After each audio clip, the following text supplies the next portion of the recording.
రాష్ట్ర ప్రభుత్వం పెంచిన విద్యుత్ ఛార్జీలు తగ్గించాలని డిమాండ్ చేస్తూ మంగళవారం వామపక్షాలు చేపట్టిన బంద్ జంగారెడ్డిగూడెంలో విజయవంతంగా సాగింది. వామపక్షాల బంద్కు టీడీపీ, వైఎస్ఆర్సీపీ, బీజేపీ పార్టీలు మద్దతు పలికాయి. ఉదయం 5 గంటల నుండే వామపక్షాల పార్టీల నాయకులు ఆర్టీసీ డిపో వద్ద బస్సులను నిలిపివేశారు.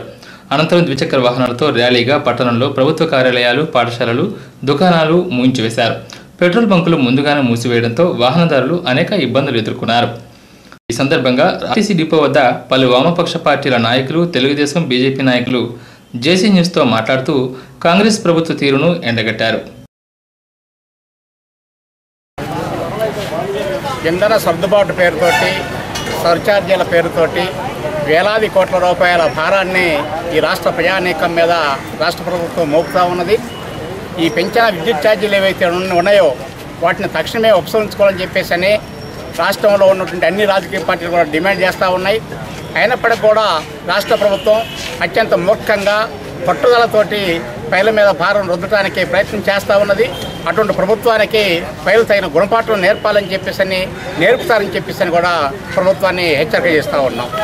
డివి రాఘవులు, సిపిఎంఎల్ రామచంద్రులు రాష్ట్ర అధికారి. ఈరోజు గ్యాస్ మనది, బొగ్గు మనది, నీరు మనది. కానీ ఈరోజు మనం కొనుక్కుంటున్నాం. ఏం చేస్తారంటే పరాయి వాళ్ళం అయిపోయాం. మన గ్యాస్ను తీసుకెళ్ళి ప్రైవేటు వ్యక్తులకి, బహుళజాతి కంపెనీకి దారత్వం చేసి దాని పేరుతోటి మన మీద పన్నులు అన్నీ పెడుతున్నటువంటి ప్రభుత్వానికి వ్యతిరేకంగా పోరాడవలసిన అవసరం ఉంది. ఏం చేస్తారంటే ఈనాడు బహుళజాతి కంపెనీలకి మొత్తం భూమిని, నీరుని మొత్తం దారత్వం చేసింది. అంచేతనే ఈ ప్రభుత్వానికి వ్యతిరేకంగా, బహుళజాతి కంపెనీకి వ్యతిరేకంగా, సామ్రాజ్యవాదానికి వ్యతిరేకంగా పోరాడవలసిందిగా కోరుతుంది. ఈ రాష్ట్రంలో 2004 ముందు పరిపాలించిన ఎన్టీ రామారావు కానీ, చంద్రబాబు నాయుడు గారిని ఈ రాష్ట్రాన్ని స్వర్ణాంధ్రప్రదేశ్గా తీర్చిదిద్దితే 2004 తర్వాత వచ్చిన ఒక ముఖ్యమంత్రి గారి కుటుంబము, ముఖ్యమంత్రి గారు ఈ రాష్ట్రాన్ని ఎలా దోశారో, ఎలా అవినీతి పాలు చేశారో అందరికీ తెలిసిన విషయం.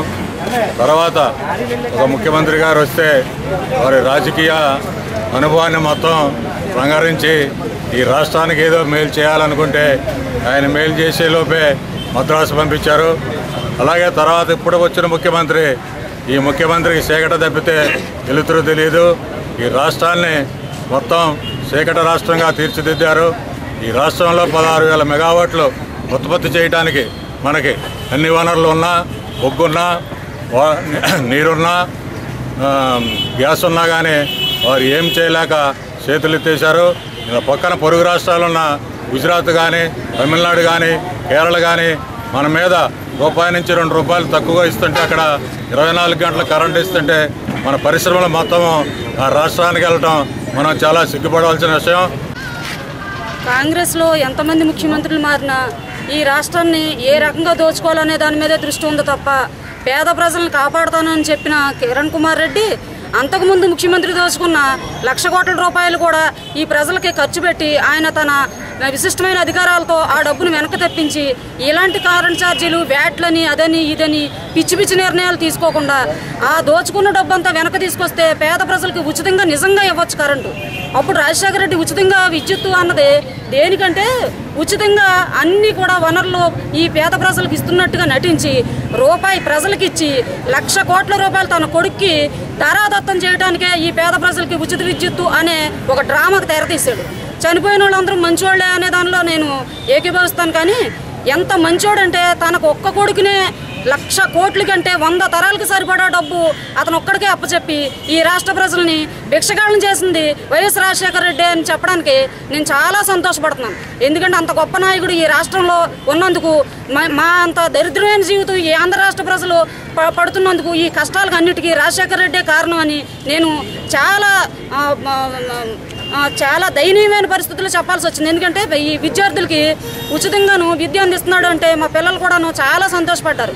ఏంటి ఉచితంగా విద్య ఈ కార్పొరేట్ కాలేజెస్కి వాళ్ళకి ఇస్తున్నట్టుగా నటించి తను ఎంత దోచుకున్నాడో, ఏం చేశాడో ఇవన్నీ కూడాను ఈడీలని, సిబిఐ అని, ఎన్ఫోర్స్మెంట్ అన్నీ కూడా ఇవన్నీ బయటకు తీసుకొచ్చి ప్రజలకు అప్పచెప్పాలి. ఈ ఆస్తి అంతా ప్రజలకు అప్పచెప్పాలి.